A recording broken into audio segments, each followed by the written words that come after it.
Hello friends, आप सभी का बहुत बहुत स्वागत है। आज की इस नई वीडियो में हम कवर करेंगे मुद्रा एवं बैंकिंग से रिलेटेड 100+ MCQ।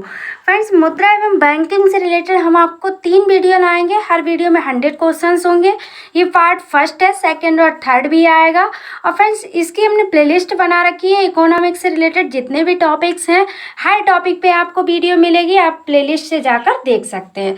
तो चलिए फ्रेंड्स, शुरू करते हैं। फर्स्ट क्वेश्चन है हमारा कि मुद्रा स्वयं का निर्माण करती है, ये परिभाषा किसने प्रस्तुत की। मुद्रा स्वयं का निर्माण करती है, परिभाषा किसने प्रस्तुत की। यहाँ पे स्वयं गलत लिखा है, आप लोग ध्यान रखिएगा। स्वयं ऐसे लिखा जाता है, ठीक है। मुद्रा जो है स्वयं का निर्माण करती है, परिभाषा किसने प्रस्तुत की है। तो इसका जो राइट आंसर होगा वह होगा क्रोमर ने। किसने प्रस्तुत की है, तो क्रोमर ने की है। ऑप्शन नंबर कौन सा करेक्ट हो जाएगा, सी करेक्ट होगा। देखिएगा नेक्स्ट क्वेश्चन, ग्रेसम का नियम किससे संबंधित है। तो जो ग्रेसम का नियम है ये मुद्रा के प्रचलन से संबंधित है। तो ऑप्शन नंबर सी करेक्ट होगा। नेक्स्ट क्वेश्चन, निम्न में से कौन मुद्रा का कार्य नहीं है। तो जो मुद्रा का कार्य नहीं है वह है मूल्य का स्थितीकरण। क्या नहीं है, तो मूल्य का स्थितीकरण। ऑप्शन नंबर डी करेक्ट हो जाएगा। अब देखिएगा नेक्स्ट क्वेश्चन है ऐसी विदेशी मुद्रा जिसमें शीघ्र पलायन कर जाने की प्रवृत्ति हो वह कहलाती है। ठीक है, ऐसी विदेशी मुद्रा जिसमें शीघ्र पलायन कर जाने की प्रवृत्ति हो उस मुद्रा को हम लोग क्या कहते हैं, तो गर्म मुद्रा कहते हैं। ऑप्शन नंबर कौन सा करेक्ट हो जाएगा, डी करेक्ट हो जाएगा। नेक्स्ट क्वेश्चन देखिएगा कि हवाला क्या है। जो हवाला है ये क्या है, तो जो हवाला है वह विदेशी मुद्रा विनिमय का अवैध कारोबार है। हवाला जो क्या है, तो ये विदेशी मुद्रा का अवैध कारोबार है। तो ऑप्शन नंबर जो करेक्ट होगा वह ए करेक्ट हो जाएगा, हवाला। नेक्स्ट क्वेश्चन है कि हार्ड करेंसी से क्या तात्पर्य है। तो जो हार्ड करेंसी से तात्पर्य होता है वह मुद्रा जिसकी आपूर्ति मांग की अपेक्षा कम हो, उसे हम लोग क्या कहेंगे, तो उसे हार्ड करेंसी कहेंगे। ठीक है, जिस मुद्रा की आपूर्ति मांग की अपेक्षा कम हो, ठीक है, तो उसे क्या कहेंगे, हार्ड करेंसी कहेंगे। ऑप्शन नंबर ए करेक्ट हो जाएगा। नेक्स्ट क्वेश्चन, सॉफ्ट करेंसी क्या होता है। तो सॉफ्ट करेंसी का तात्पर्य है कि वह मुद्रा जिसकी आपूर्ति मांग की अपेक्षा अधिक हो। जिसकी मांग अधिक होगी, ठीक है, मुद्रा की अपेक्षा मांग अधिक होगी, वह क्या होगी, वह सॉफ्ट करेंसी होगी। और जिसकी कम होगी वह क्या होगी, हार्ड करेंसी होगी। ठीक है, ये बात आप लोग याद रखेंगे। तो ऑप्शन नंबर में कौन सा करेक्ट होगा, बी करेक्ट होगा। सॉफ्ट करेंसी और हार्ड करेंसी दोनों याद रखिएगा। नेक्स्ट है, जिस मुद्रा में भुगतान करने पर लेनदार कानूनी तौर पर स्वीकार करने से इनकार नहीं कर सकता उसे क्या कहते हैं। तो फ्रेंड्स, मुद्रा भुगतान करने पर जब लेनदार स्वीकार करने से इनकार कर देता है तो उस मुद्रा को हम लोग कहते हैं विधि ग्रहलय मुद्रा। क्या कहते हैं, विधि ग्रहलय मुद्रा। ऑप्शन नंबर ए करेक्ट होगा। नेक्स्ट क्वेश्चन है हमारा कि भारत में मौद्रिक नीति किसके द्वारा बनाई और लागू की जाती है। तो जो मौद्रिक नीति है ये भारतीय रिजर्व बैंक द्वारा बनाई और लागू की जाती है। तो ऑप्शन नंबर सी करेक्ट होगा। नेक्स्ट क्वेश्चन, किन देशों की मुद्रा प्रायः हार्ड करेंसी होती है। तो किन देशों की मुद्रा होती है हार्ड करेंसी, जो विकसित देश होते हैं उनकी मुद्रा क्या कहलाती है, तो हार्ड करेंसी होती है अधिकतर। ऑप्शन नंबर बी करेक्ट होगा। नेक्स्ट क्वेश्चन कि भारत की विधि ग्रहलय मुद्रा है, अभी हमने आपको बताया था विधि ग्रह मुद्रा किसे कहते हैं, जब लेनदार स्वीकार करने से इनकार कर देता है। तो भारत की जो विधि ग्रह मुद्रा है ये कहाँ की है, तो ये रुपया है। क्या है, तो रुपया है। ठीक है, ऑप्शन नंबर बी करेक्ट होगा। भारत की मुद्रा क्या है, तो रुपया है। विधि ग्रह मुद्रा पूछा जाए या फिर मुद्रा, तो क्या है, रुपया है। नेक्स्ट क्वेश्चन है कि भारत में विदेशी विनिमय संचय का रखरखाव किसके द्वारा किया जाता है। तो भारत में विदेशी विनिमय संचय का जो रखरखाव है ये भारतीय रिजर्व बैंक के द्वारा किया जाता है। किसके द्वारा, तो भारतीय रिजर्व बैंक के द्वारा। तो ऑप्शन नंबर ए करेक्ट हो जाएगा। नेक्स्ट क्वेश्चन, सरकार द्वारा पुरानी मुद्रा को समाप्त कर नई मुद्रा चलाना कहलाता है। जो पुरानी मुद्रा होती है उसे समाप्त कर नई मुद्रा को चलाना विमुद्रीकरण कहलाता है। क्या कहलाता है, तो विमुद्रीकरण कहलाता है। पुरानी मुद्रा को समाप्त कर नई मुद्रा को चलाना, ये क्या कहा जाएगा, तो इसे हम लोग विमुद्रीकरण कहेंगे। तो ऑप्शन नंबर बी करेक्ट हो जाएगा। नेक्स्ट क्वेश्चन है कि बाजार के नियम के प्रस्तुतकर्ता थे। जो बाजार का नियम प्रस्तुत किया था वह किया था जेवी से ने। किसने प्रस्तुत किया था, तो जेवी से ने प्रस्तुत किया था बाजार का नियम। तो ऑप्शन नंबर करेक्ट होगा, बी करेक्ट हो जाएगा। अब नेक्स्ट क्वेश्चन है कि मुद्रा संकुचन का कारण होता है। जो मुद्रा संकुचन का कारण होता है वह होता है माल एवं सेवाओं की पूर्ति की तुलना में मुद्रा की पूर्ति में कमी आ जाती है। तो क्या होता है, तो मुद्रा संकुचन होता है। ठीक है, तो मुद्रा संकुचन का कारण क्या है कि माल एवं सेवाओं की पूर्ति की तुलना में मुद्रा की पूर्ति में कमी आना। तो ऑप्शन नंबर जो करेक्ट हो जाएगा वो सी करेक्ट होगा। नेक्स्ट क्वेश्चन है कि कौन मुद्रा आपूर्ति नियंत्रण में सहायक नहीं है। यहाँ पे पूछा गया सहायक नहीं है, तो वह है मुक्त बाजार नीति। ठीक है, मुद्रा आपूर्ति नियंत्रण में जो है मुक्त बाजार नीति सहायक नहीं है। ऑप्शन नंबर ए करेक्ट होगा। नेक्स्ट क्वेश्चन, वह अवस्था जिसमें मुद्रा का मूल्य गिर जाता है और कीमतें बढ़ जाती हैं कहलाती है। तो वह अवस्था जिसमें मुद्रा का मूल्य गिर जाता है और कीमतें बढ़ जाती हैं वे क्या कहलाती है, तो मुद्रास्फीति कहलाती है। क्या कहलाती है, मुद्रास्फीति। ऑप्शन नंबर ए करेक्ट हो जाएगा। नेक्स्ट क्वेश्चन है कि अर्थव्यवस्था की वैसी स्थिति जिसमें मुद्रास्फीति का साथ मंदी की स्थिति होती है कहलाती है। अर्थव्यवस्था की वैसी स्थिति फ्रेंड्स जिसमें मुद्रास्फीति का साथ जो है वह मंदी की स्थिति में होता है, तो उस समय क्या कहलाती है, तो उस समय कहलाती है स्टैगफ्लेशन। क्या कहलाती है, stagflation. Option number B correct हो जाएगा। आप लोग देखिएगा नेक्स्ट क्वेश्चन है हमारा कि मुद्रास्फीति से बाजार की वस्तुएं कैसी हो जाती हैं, सस्ती हो जाती हैं, महंगी हो जाती हैं, बिल्कुल भी नहीं मिलती या फिर प्रचुरता से मिलती हैं। तो जब मुद्रास्फीति होती है उस समय बाजार की जो वस्तुएं होती हैं वह महंगी हो जाती हैं। कैसी हो जाती हैं फ्रेंड्स, महंगी हो जाती हैं। तो ऑप्शन नंबर बी करेक्ट हो जाएगा। नेक्स्ट क्वेश्चन है कि लगातार बढ़ती कीमतों की प्रक्रिया होती है। जो लगातार बढ़ती कीमतें होती हैं इनकी प्रक्रिया होती है मुद्रास्फीति। क्या होती है, मुद्रास्फीति। ऑप्शन नंबर सी करेक्ट हो जाएगा। नेक्स्ट क्वेश्चन है कि घाटे की वित्तीय व्यवस्था में व्यय और राजस्व का अंतर अतिरिक्त कागजी मुद्रा छाप कर पाते हैं। ठीक है, इस युक्ति का उद्देश्य आर्थिक विकास है, परंतु यदि यह विफल हुई तो इससे कौन सी स्थिति उत्पन्न होती है। फ्रेंड्स, जो खाते की वित्त व्यवस्था होती है इसमें व्यय और राजस्व का अंतर होता है। ठीक है, इसके अतिरिक्त जो कागजी मुद्रा छाप कर पाते हैं, अगर इसके उद्देश्य का आर्थिक विकास है परंतु ये विफल हो जाती है तो उस स्थिति कौन सी स्थिति उत्पन्न होती है, तो वहाँ पे मुद्रा स्फीति वाली स्थिति जो है वह उत्पन्न हो जाती है। ऑप्शन नंबर सी करेक्ट हो जाएगा। नेक्स्ट है वह वर्ग कौन सा है जिसको मुद्रास्फीति के कारण सबसे अधिक हानि होती है। तो वह कौन सा वर्ग है, तो वह है देनदार वर्ग। ठीक है, मुद्रास्फीति से सबसे ज्यादा हानि किसे होती है, तो देनदार को होती है। ऑप्शन नंबर ए करेक्ट होगा।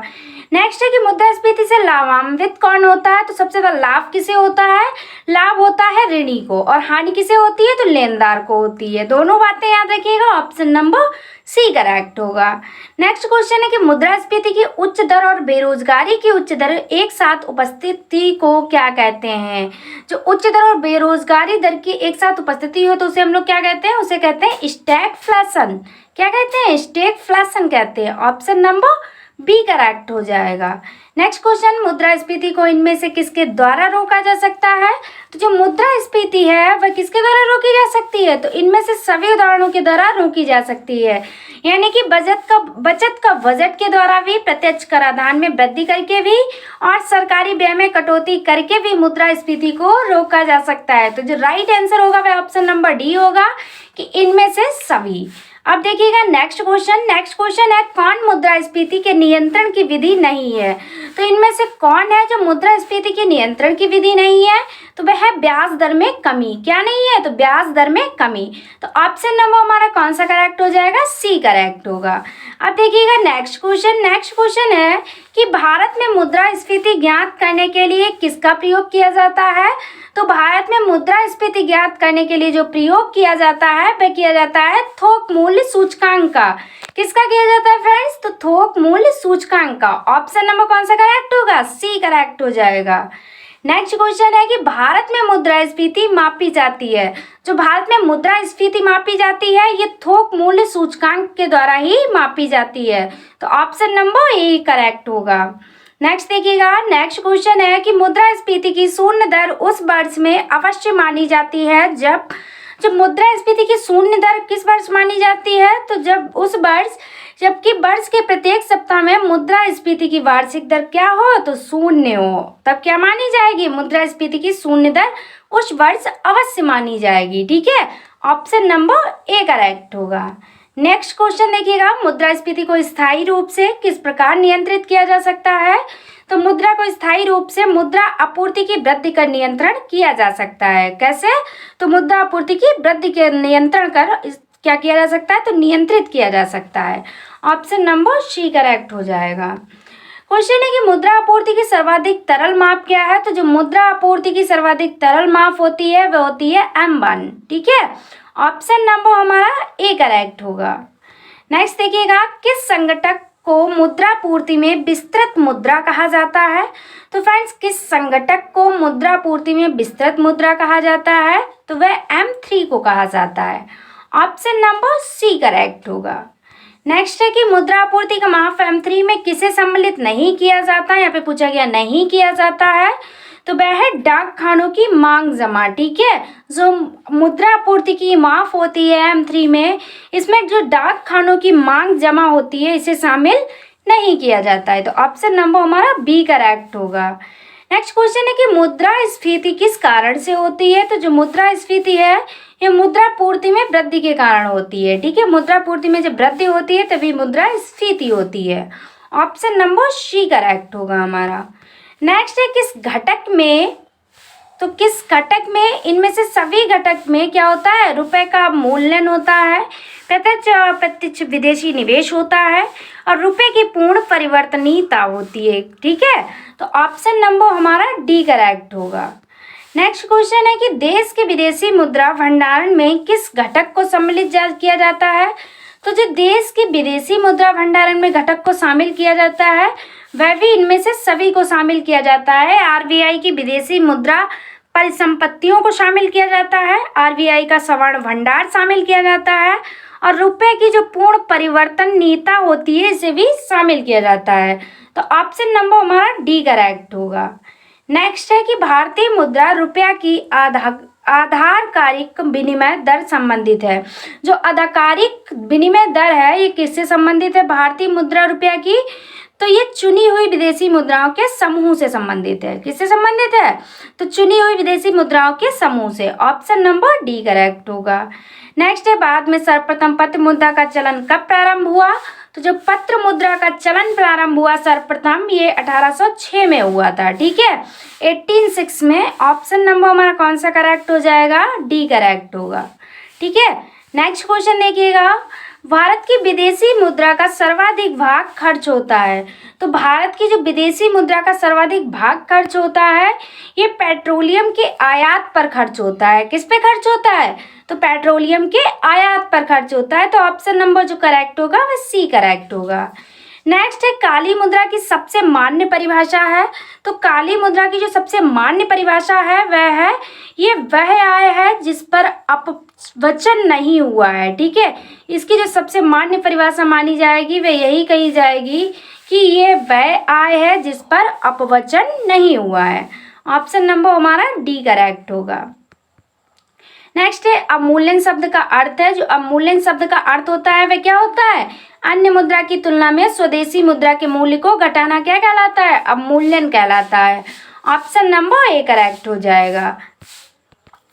क्वेश्चन है कि निम्न में से कौन सा कथन सही है? आपको वह बताना जो इनमें से सही है। जो राइट आंसर होगा वह हमारा होगा ऑप्शन नंबर सी, उपर्युक्त दोनों।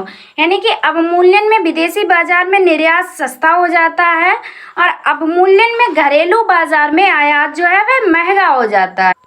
तो जो राइट आंसर होगा वह ऑप्शन सी हो जाएगा कि उपर्युक्त में से दोनों सही हैं। नेक्स्ट देखिएगा, अवमूल्यन के उद्देश्य का उद्देश्य क्या होता है? तो जो अवमूल्यन के उद्देश्य का उद्देश्य होता है वह होता है निर्यात को प्रोत्साहित करना। क्या होता है? तो निर्यात को प्रोत्साहित करना। ऑप्शन नंबर करेक्ट होगा डी। नेक्स्ट है कि भुगतान संतुलन के विपरीत होने की दशा में निम्नलिखित में से कौन सा कदम स्थिति सुधारने में सहायक होगा? तो भुगतान संतुलन के विपरीत होने की दिशा में निम्नलिखित में से कौन सा कदम स्थिति सुधारने में सहायक होगा? तो वह होगा अवमूल्यन। क्या होगा? अवमूल्यन। ऑप्शन नंबर बी करेक्ट होगा हमारा। नेक्स्ट है कि अब तक भारतीय रुपया का कितनी बार अवमूल्यन किया जा चुका है? तो अब तक जो भारतीय रुपया का अवमूल्यन है वह 3 बार किया जा चुका है। कितनी बार? तो 3 बार। ऑप्शन नंबर सी करेक्ट होगा हमारा। नेक्स्ट है कि भारतीय रुपया का सर्वप्रथम किस वर्ष अवमूल्यन किया गया था? तो जो भारतीय रुपया का सर्वप्रथम अवमूल्यन हुआ था वह 1949 में हुआ था, 1949 में। ठीक है, ऑप्शन नंबर ए करेक्ट होगा। 1949 में पहली बार जो रुपया था इसके सर्वप्रथम इस वर्ष जो है अवमूल्यन किया गया था 1949 में। नेक्स्ट क्वेश्चन, भारतीय रुपया का अंतिम बार अवमूल्यन किस वर्ष किया गया? तो जो अंतिम बार अवमूल्यन किया गया था वह 1991 में किया गया था। कब किया गया था? 1991 में किया गया था। ऑप्शन नंबर बी करेक्ट होगा हमारा। नेक्स्ट है, किस वर्ष भारतीय रुपया का 2 चरणों में अवमूल्यन किया गया? तो किस वर्ष भारतीय रुपया का 2 चरणों में अवमूल्यन हुआ? तो वह हुआ 1991 में हुआ। ठीक है, सेकेंड बार अंतिम बार भी कब किया गया? तो 1991 में किया गया, और 2 चरणों में अवमूल्यन किया गया, वो भी कब किया गया? तो 1991 में हुआ। ऑप्शन नंबर सी करेक्ट होगा हमारा। नेक्स्ट है कि जुलाई 1991 में भारतीय रुपये के 2 चरणों में अवमूल्यन किया गया। प्रथम चरण में भारतीय रुपया का अमेरिकी डॉलर में अवमूल्यन हुआ। ठीक है, कितने परसेंट हुआ? तो बट 20% हुआ। कितने परसेंट अमेरिकी डॉलर में? तो 20%। ऑप्शन नंबर ए करेक्ट हो जाएगा। नेक्स्ट है कि भारतीय मुद्रा को पूर्ण परिवर्तनीय बनाया गया। तो भारतीय मुद्रा को जो पूर्ण परिवर्तनीय बनाया गया, ये बनाया गया 1992-93 के केंद्रीय बजट में। 1992 एंड 93 के केंद्रीय जो बजट था इसमें भारतीय मुद्रा को पूर्ण परिवर्तनीय बनाया गया था। तो ऑप्शन नंबर हमारा ए करेक्ट होगा। नेक्स्ट है कि रुपए को चालू खातों में पूर्ण परिवर्तनीय कब घोषित किया गया? तो रुपए को जो चालू खातों में पूर्ण परिवर्तनीय घोषित किया गया था ये 19 अगस्त 1994 को किया गया था। कब किया गया था? 19 अगस्त 1994 को किया गया था। ऑप्शन नंबर हमारा बी करेक्ट होगा। नेक्स्ट देखिएगा कि वर्तमान में भारत में रुपए की पूर्ण परिवर्तनीयता लागू है भुगतान संतुलन के। जो वर्तमान में भारत में रुपए की पूर्ण परिवर्तनीय है ये भुगतान संतुलन के चालू खाते पर लागू है। किस पर लागू है? तो चालू खाते पर। तो ऑप्शन नंबर हमारा सी करेक्ट होगा। नेक्स्ट है कि गिल्ट एंड बाजार किससे संबंधित है? तो फ्रेंड्स, जो गिल्ड और बाजार का संबंध है सरकारी प्रतिभूतियों से संबंधित है। किससे संबंधित है? तो सरकारी प्रतिभूतियों से। ऑप्शन नंबर सी राइट होगा। नेक्स्ट है, कौन सा बैंक भारत का केंद्रीय बैंक है? तो इनमें से कौन सा बैंक जो है भारत का केंद्रीय बैंक है? तो वह है रिजर्व बैंक ऑफ इंडिया। कौन सा बैंक है? RBI, reserve bank of India. Option number D correct होगा।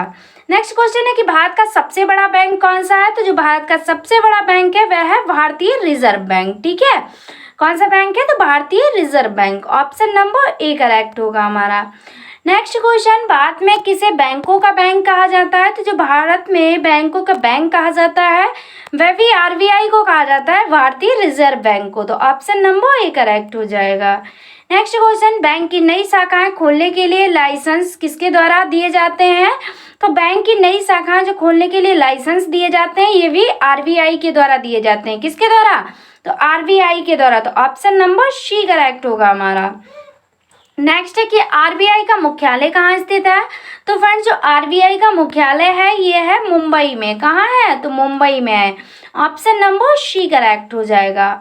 नेक्स्ट है, भारतीय रिजर्व बैंक का कार्य नहीं है। तो इनमें से भारतीय रिजर्व बैंक का कौन सा कार्य नहीं है? तो निर्यातकर्ताओं को ऋण देना। जो भारतीय रिजर्व बैंक का कार्य नहीं है तो वह क्या नहीं है? तो निर्यातकर्ताओं को ऋण देना। ऑप्शन नंबर हमारा डी करेक्ट हो जाएगा। नेक्स्ट क्वेश्चन है कि भारतीय रिजर्व बैंक का कार्य नहीं है। फिर से आपको बताना है जो भारतीय रिजर्व बैंक का कार्य नहीं है तो वह है जनता से जमा स्वीकार करना है। किसका काम नहीं है? तो ये भारतीय रिजर्व बैंक का काम नहीं है। ऑप्शन नंबर डी करेक्ट होगा। नेक्स्ट क्वेश्चन, व्यापारिक बैंकों द्वारा जनित साख का नियंत्रण कौन करता है? तो जो व्यापारिक बैंकों द्वारा जनित साख का नियंत्रण किया जाता है ये कौन करता है? तो भारतीय रिजर्व बैंक करती है। ऑप्शन नंबर बी करेक्ट होगा।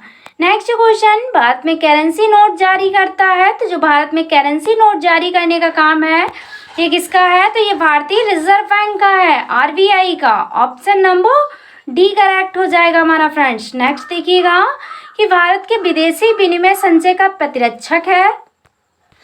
तो जो भारत के विदेशी विनिमय संचय का प्रतिरक्षक है वह किसे माना जाता है? तो वह भारतीय रिजर्व बैंक को ही माना जाता है, आरबीआई को। तो ऑप्शन नंबर डी करेक्ट होगा। आरबीआई का मुख्यालय कहाँ है? तो मुंबई में है।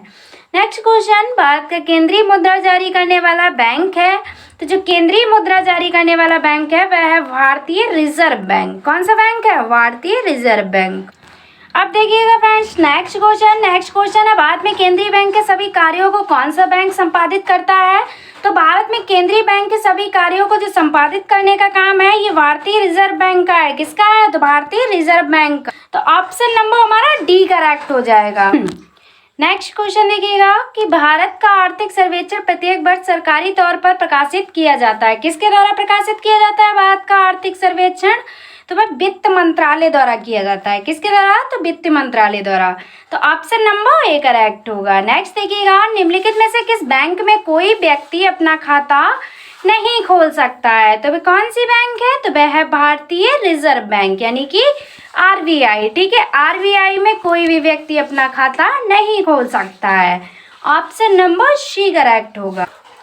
नेक्स्ट देखिएगा, नेक्स्ट क्वेश्चन है हमारा कि वह भारतीय राज्य जिसका वित्तीय लेन देन भारतीय रिजर्व बैंक के माध्यम से नहीं होता है, तो वह कौन सा राज्य है? तो वह है जम्मू कश्मीर। कौन सा राज्य है? Jammu Kashmir. Option number D correct होगा। नेक्स्ट है कि भारतीय रिजर्व बैंक की मुद्रा नीति का उद्देश्य नहीं है, तो जो मुद्रा नीति का उद्देश्य नहीं है वह है सामाजिक न्याय सुनिश्चित करना। जो सामाजिक न्याय सुनिश्चित करना ये भारतीय रिजर्व बैंक की मुद्रा का नीति का उद्देश्य नहीं है। तो ऑप्शन नंबर डी करेक्ट होगा। नेक्स्ट क्वेश्चन है, भारत में शुरू की गई स्वाभिमान योजना किससे संबंधित है? जो स्वाभिमान योजना का संबंध है ये किससे संबंधित है? तो ये ग्रामीण बैंकिंग से संबंधित है स्वाभिमान योजना। ऑप्शन नंबर सी करेक्ट होगा हमारा। नेक्स्ट क्वेश्चन, भारतीय रिजर्व बैंक आरबीआई की लेखा वर्ष की अवधि क्या है? तो भारतीय रिजर्व बैंक आरबीआई की जो लेखा वर्ष की अवधि है ये जुलाई से जून है। क्या है? तो जुलाई से जून है लेखा वर्ष की अवधि। ऑप्शन नंबर बी करेक्ट होगा। नेक्स्ट क्वेश्चन कि रिजर्व बैंक के नोट निर्गमन विभाग के पास हर समय कम से कम कितने मूल्य का सरवण कोष रहना चाहिए? तो वह कितना रहना चाहिए? तो वह रहना चाहिए 115 करोड़ रुपए। कितना होना चाहिए? 115 करोड़, 115 करोड़ रुपए। ऑप्शन नंबर बी करेक्ट हो जाएगा। नेक्स्ट देखिएगा, इंपीरियल बैंक की स्थापना किस वर्ष की गई? सो इंपीरियल बैंक की स्थापना हुई थी 1921 में, 1921 ईस्वी में। ऑप्शन नंबर बी करेक्ट होगा।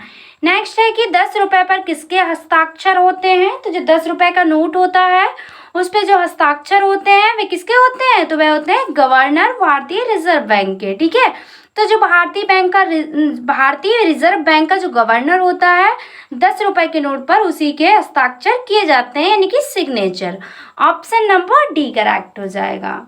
नेक्स्ट है भारतीय मौद्रिक नीति के बारे में निर्णय लेता है। तो जो भारतीय मौद्रिक नीति के बारे में निर्णय लेता है ये भारतीय रिजर्व बैंक लेती है यानी कि आरबीआई लेती है। ऑप्शन नंबर वी करेक्ट होगा। नेक्स्ट है मध्य प्रदेश में करेंसी प्रिंटिंग प्रेस कहाँ है? तो जो मध्य प्रदेश में करेंसी प्रिंटिंग प्रेस है ये है देवास में। कहाँ है? तो देवास कहाँ है? एमपी में है। ठीक है, ये करेंसी प्रिंटिंग प्रेस है कहाँ है? देवास में है। देवास कहाँ है? तो मध्य प्रदेश में है। सारी बातें याद रखिएगा। ऑप्शन नंबर ए करेक्ट होगा। नेक्स्ट क्वेश्चन, भारत में 20 रुपए एवं इससे उच्च मूल्य वर्ग के नोटों की छपाई किस प्रेस में होती है? जो 20 रुपए या फिर इससे उच्च मूल्य के जो नोट हैं इनकी छपाई जो है ये करेंसी नोट प्रेस देवास में होती है। और देवास कहाँ है? तो एमपी में है, पहले ही बता चुके हैं, याद रखिएगा। तो ऑप्शन नंबर हमारा कौन सा करेक्ट हो जाएगा? बी करेक्ट होगा, currency note press Dewas.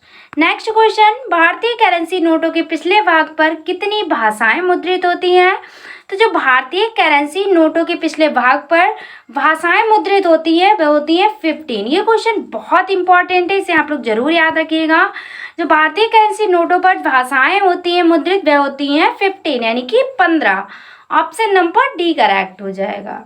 Next question है कि भारत में नोट जारी करने को कौन सी प्रणाली अपनाई जाती है? तो भारत में नोट जारी करने की जो प्रणाली अपनाई जाती है वह न्यूनतम आरक्षित प्रणाली अपनाई जाती है। कौन सी प्रणाली? न्यूनतम आरक्षित प्रणाली। ऑप्शन नंबर बी करेक्ट हो जाएगा। नेक्स्ट है निम्नलिखित में कौन भारतीय मुद्रा व्यापार का अंग नहीं है? तो भारतीय मुद्रा व्यापार का जो अंग नहीं है वह है आरबीआई। ठीक है, आरबीआई जो है ये मुद्रा व्यापार का अंग नहीं है। ऑप्शन नंबर डी करेक्ट होगा। नेक्स्ट क्वेश्चन है कि सार्वजनिक क्षेत्र के वाणिज्यिक बैंकों की सर्वाधिक शाखाएं किस राज्य में है?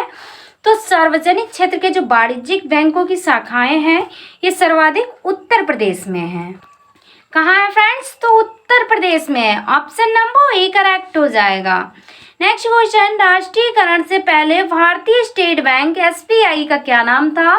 तो राष्ट्रीयकरण से पहले जो एसबीआई का नाम था वह था इंपीरियल बैंक ऑफ इंडिया। क्या था? Imperial bank of India. Next question, भारतीय स्टेट बैंक की स्थापना किस वर्ष हुई थी? तो फ्रेंड्स भारतीय स्टेट बैंक की स्थापना जो हुई थी वह 1955 में हुई थी। ठीक है फ्रेंड्स, ऑप्शन नंबर हमारा बी करेक्ट होगा 1955। नेक्स्ट देखिएगा, नेक्स्ट क्वेश्चन है, भारत का सबसे बड़ा व्यापारिक बैंक है। तो जो भारत का सबसे बड़ा व्यापारिक बैंक माना जाता है वह एसबीआई को माना जाता है। किसे माना जाता है? SBI. Option number B correct हो जाएगा। नेक्स्ट है कि भारतीय स्टेट बैंक एसबीआई का मुख्यालय कहाँ है? तो भारतीय स्टेट बैंक एसबीआई का जो मुख्यालय है ये मुंबई में है। कहाँ है फ्रेंड्स? तो मुंबई में। ऑप्शन नंबर ए करेक्ट होगा। नेक्स्ट क्वेश्चन है कि with you all the way किस बैंक की विज्ञापन पंक्ति है? With you all the way जो है ये किस बैंक की विज्ञापन पंक्ति है? तो ये भारतीय स्टेट बैंक की है। क्या? With you all the way भारतीय स्टेट बैंक की विज्ञापन पंक्ति है। ऑप्शन नंबर बी करेक्ट हो जाएगा हमारा। नेक्स्ट है कि चमकता हुआ सितारा किस राष्ट्रीयकृत बैंक का प्रतीक है? तो जो चमकता हुआ सितारा है ये बैंक ऑफ इंडिया का प्रतीक है। किसका? तो Bank of India. Option number C correct होगा हमारा। नेक्स्ट क्वेश्चन, पड़ोसी देश अफगानिस्तान ने अपनी शाखा खोलने वाला भारत का प्रथम राष्ट्रीयकृत बैंक है। जो पड़ोसी देश है अफगानिस्तान ये अपनी शाखा खोलने वाला भारत का प्रथम राष्ट्रीयकृत बैंक है। कौन सा बैंक है? तो पंजाब नेशनल बैंक। ठीक है, PNB. Option number D correct होगा हमारा। नेक्स्ट है कि कैनफिना किस भारतीय राष्ट्रीयकृत बैंक की अनुषंगी संस्था है? जो कैनफिना है ये किस भारतीय राष्ट्रीयकृत बैंक की जो है अनुषंगी संस्था है? तो ये कैनरा बैंक की। कौन सी बैंक की? तो Canara bank. Option number A correct होगा हमारा। नेक्स्ट है, भारतीय बैंकों की कहाँ अधिकतम शाखाएं हैं? तो भारतीय बैंकों की जो अधिकतम शाखाएं हैं वह यूके में है। कहाँ है फ्रेंड्स? यूके में। ऑप्शन नंबर बी करेक्ट होगा। नेक्स्ट है, भारत में सर्वाधिक शाखाएं किस विदेशी बैंक की हैं? तो भारत में जो सर्वाधिक शाखाएं हैं किस विदेशी बैंक की हैं? तो स्टैंडर्ड चार्टर्ड बैंक की। किसकी है? तो स्टैंडर्ड चार्टर्ड बैंक की। ऑप्शन नंबर ए करेक्ट होगा।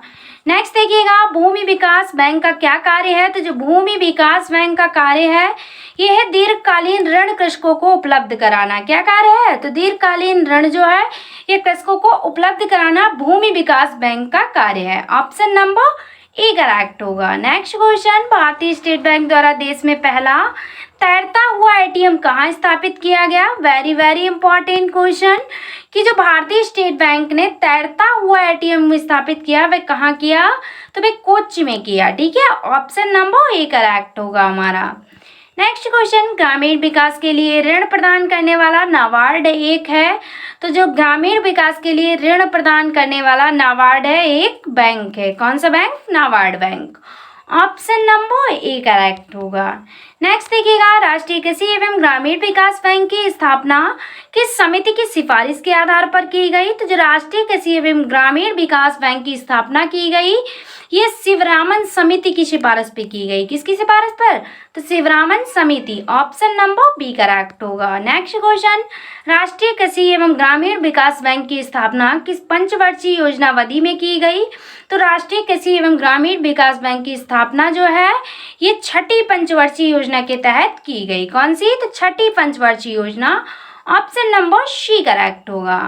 नेक्स्ट क्वेश्चन है कि राष्ट्रीय आवास बैंक किसका नियंत्रित उपक्रम है? तो जो राष्ट्रीय आवास बैंक है ये भारतीय रिजर्व बैंक का नियंत्रित उपक्रम है। किसका? तो भारतीय रिजर्व बैंक का नियंत्रित उपक्रम है।